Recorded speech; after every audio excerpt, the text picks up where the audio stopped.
Good morning everyone. Welcome to KD current affairs. I hope आप सब बिल्कुल अच्छे होंगे। आज है 8 मई 2024। 8 मई 2024 के जितने भी मोस्ट इम्पोर्टेंट करंट अफेयर्स प्रश्न बन सकते हैं, आज हम उन्हें डिस्कस करेंगे। यदि आप हमारे इस चैनल पर पहली बार आ रहे हैं तो इसे लाइक एंड सब्सक्राइब ज़रूर करें। स्टार्ट करते हैं आज का अपना सेशन। हमारा आज का पहला प्रश्न है, हाल ही में जोस राउल मूलिनो को किस देश का नया राष्ट्रपति चुना गया है? आपका आंसर हो जाएगा पनामा।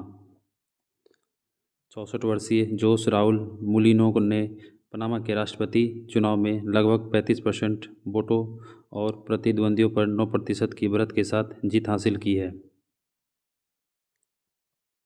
इंडोनेशिया की बात करते हैं, इंडोनेशिया में हाल ही में वहाँ के नए राष्ट्रपति बने हैं प्रबोवो सुबियांतो। सेनेगल के नए राष्ट्रपति बने हैं बसीरो डी मायोफे। हंगरी के राष्ट्रपति बने हैं तमस सुलियोक।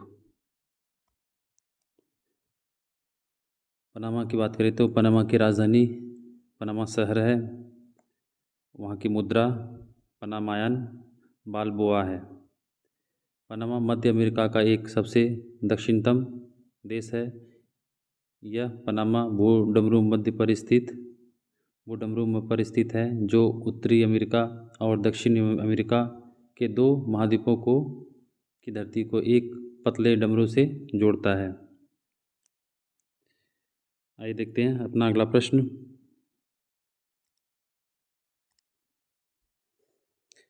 हाल ही में किस देश ने उज़्बेकिस्तान को हराकर पुरुष AFC अंडर-23 एशियाई कप 2024 जीता? आपका आंसर हो जाएगा जापान। जापान ने दोहा कतर में आयोजित फाइनल मैच में उज़्बेकिस्तान को हराकर अपना दूसरा पुरुष AFC अंडर-23 एशियाई कप खिताब हासिल किया।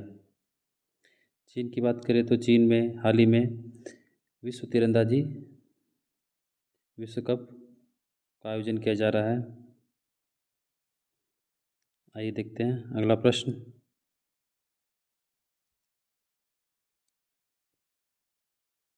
आसियान भारतीय वरिष्ठ अधिकारियों की बैठक कहाँ आयोजित की गई? आपका आंसर हो जाएगा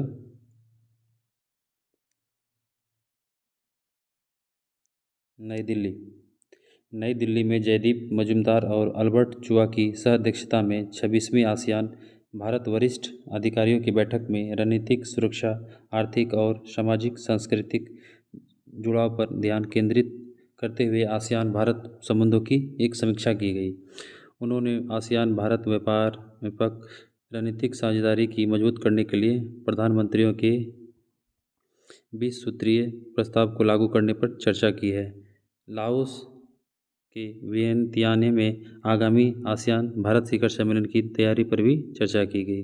तो अगला 27वां आसियान भारतीय वरिष्ठ अधिकारियों की बैठक कहाँ आयोजित किया जाएगी? लाओस में। चेन्नई चर्चा में था। चेन्नई में हाल ही में परमवीर चक्र उद्यान का उद्घाटन किया गया। आइए देखते हैं अगला प्रश्न। हमारा अगला प्रश्न है, हाल ही में किस देश ने चंद्रमा के अंधेरे हिस्से से मिट्टी वापस लाने के लिए चांग-ई 6 जांच लॉन्च की है? आपका आंसर हो जाएगा चीन। चीन ने चंद्रमा के सुदूर हिस्से से नमूने इकट्ठा करने के लिए चांग-ई 6 जांच शुरू की है। ऐसा करने वाला पहला देश बनने का लक्ष्य है।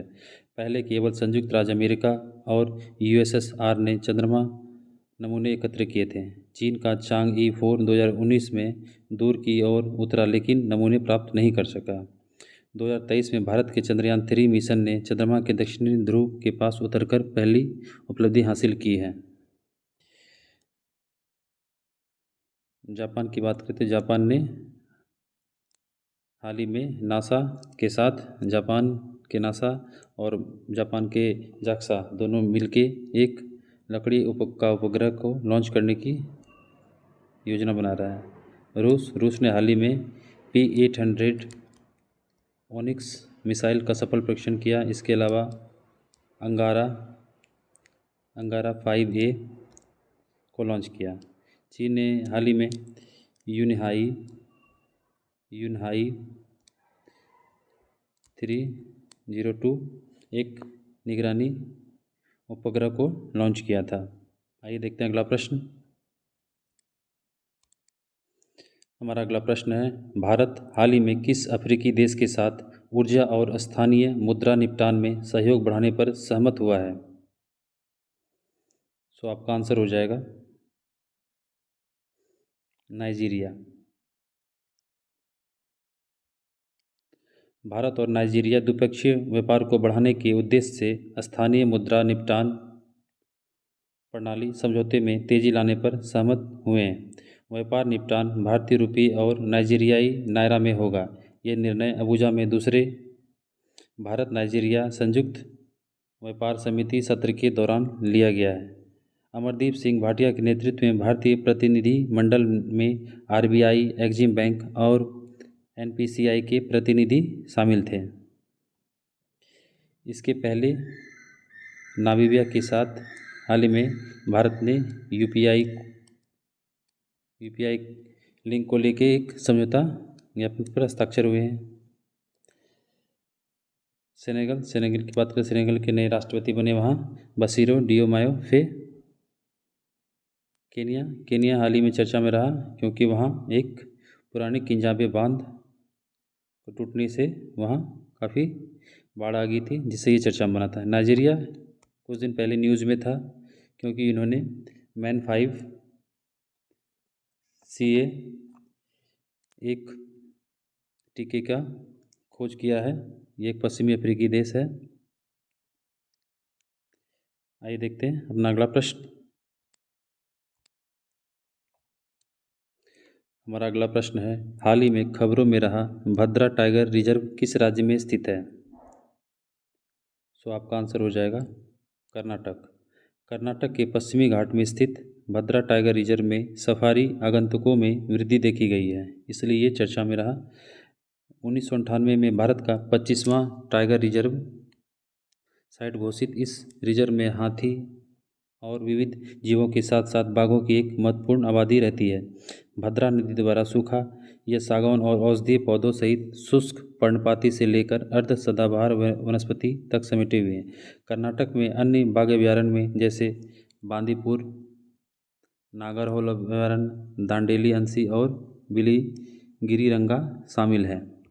तमिलनाडु की बात करें तो तमिलनाडु में हाल ही में पॉइंट कैलीमरी वन्यजीव अभयारण्य चर्चा में रहा। तेलंगाना में हाल ही में फनीगिरी बौद्ध स्थल मिला है। इसके अलावा वहाँ एतूर नगरम वन्यजीव अभयारण्य चर्चा में है। राजस्थान के शेरगढ़ वन्यजीव अभयारण्य चर्चा में रहा। इसके अलावा और वहाँ कौन सा है? रामगढ़ विषधारी वन्यजीव अभयारण्य। इसके अलावा रणथंभौर वन्यजीव अभयारण्य है। आइए देखते हैं अपना अगला प्रश्न। हाल ही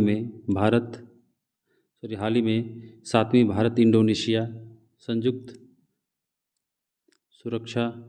रक्षा सहयोग समिति की बैठक कहाँ आयोजित की गई? सो आपका आंसर हो जाएगा नई दिल्ली।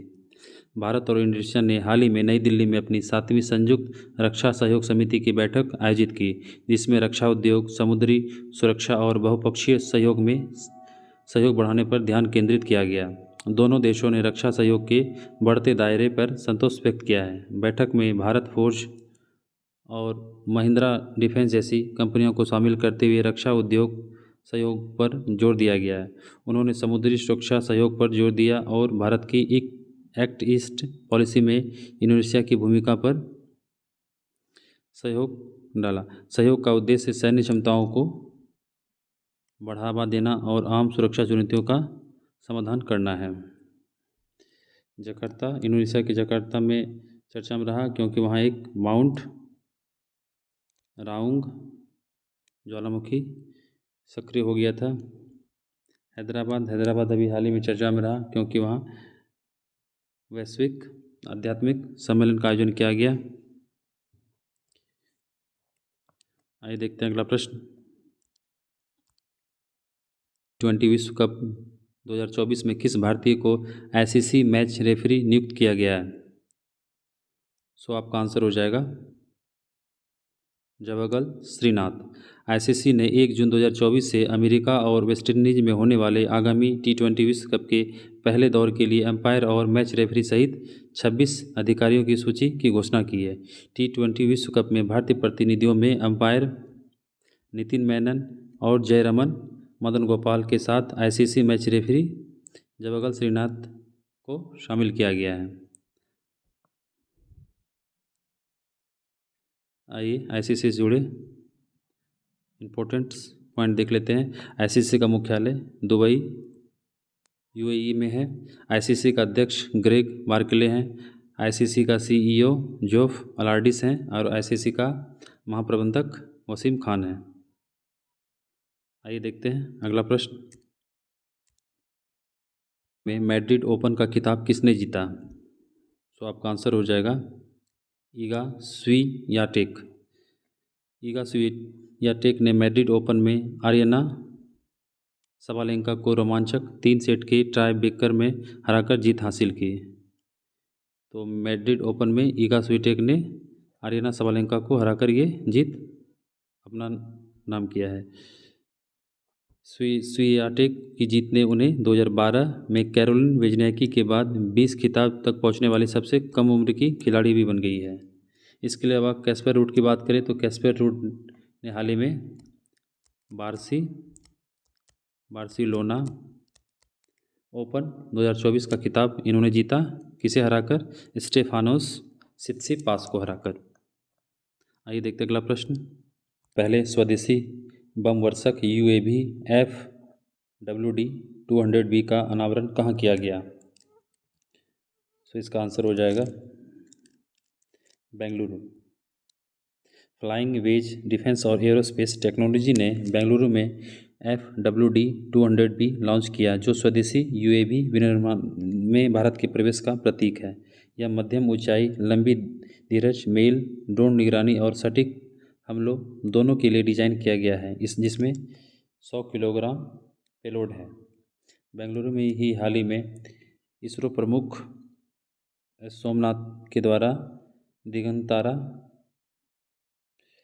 मुख्यालय का अनावरण किया गया।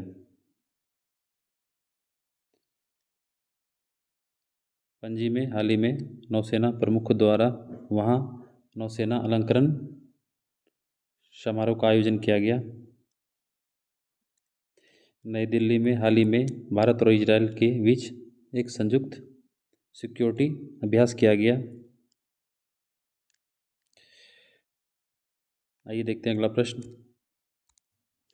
हमारा अगला प्रश्न है, हाल ही में राज्यपाल सुश्री अनुसुईया उइके ने स्कूल ऑन व्हील्स का उद्घाटन किस राज्य में किया? सो आपका आंसर हो जाएगा मणिपुर। मणिपुर की राज्यपाल कौन है? सुश्री अनुसुईया उइके ने स्कूल ऑन व्हील्स का उद्घाटन किया है। स्कूल ऑन व्हील्स को किताबें, कंप्यूटर और स्पोर्ट्स गियर जैसे संसाधनों के साथ राहत शिविरों में छात्रों को शिक्षित करने के लिए डिज़ाइन किया गया है। विद्या भारती शिक्षा विकास समिति मणिपुर के नेतृत्व में मोबाइल स्कूल पहल का उद्देश्य विस्थापित समुदायों के बच्चे के लिए शिक्षा अंतराल को पाटना है।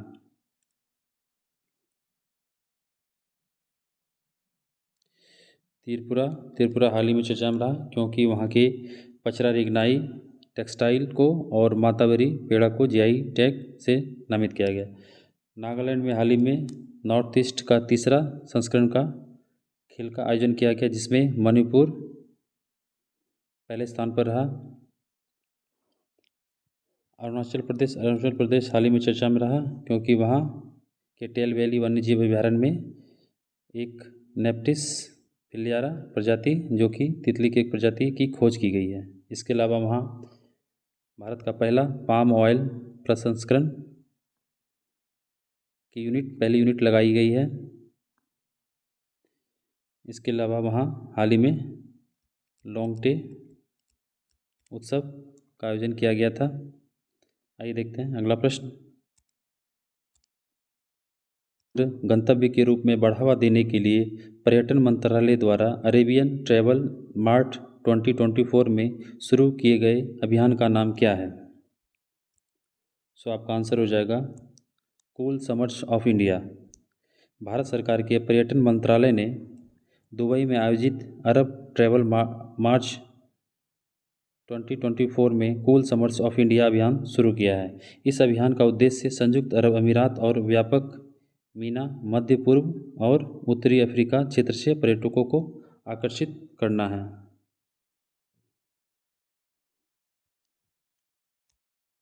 था आइए देखते हैं पिछले होमवर्क सीरीज का प्रश्न। हाल ही में हार्वर्ड कार्यक्रम शुरू करने वाला भारत का पहला विश्वविद्यालय कौन बना? सो आपका आंसर हो जाएगा चंडीगढ़ यूनिवर्सिटी। हाल ही में किस राज्य सरकार ने भारत के पहले खगोल पर्यटन अभियान नक्षत्र सेवा की घोषणा की? सो आपका आंसर हो जाएगा उत्तराखंड। अंकटाड रिपोर्ट के अनुसार 2023 में भारतीय सेवा क्षेत्र निर्यात की वृद्धि दर क्या रही? सो आपका आंसर हो जाएगा 11.4%। हाल ही में पुरातत्व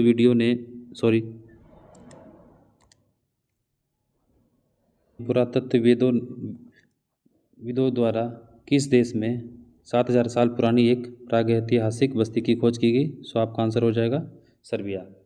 हाल ही में किस संगठन ने लेबनान में को $1 अरब की सहायता आवंटित की है? सो आपका आंसर हो जाएगा यूरोपीय संघ। सो फ्रेंड चलते हैं अपने आज के क्विज पे। सो ये 5 प्रश्न आपको दिए जा रहे हैं, आप इनके आंसर कमेंट बॉक्स में ज़रूर करें। सो आपको आज का सेशन कैसा लगा? आई होप आपका सेशन अच्छा लगा होगा।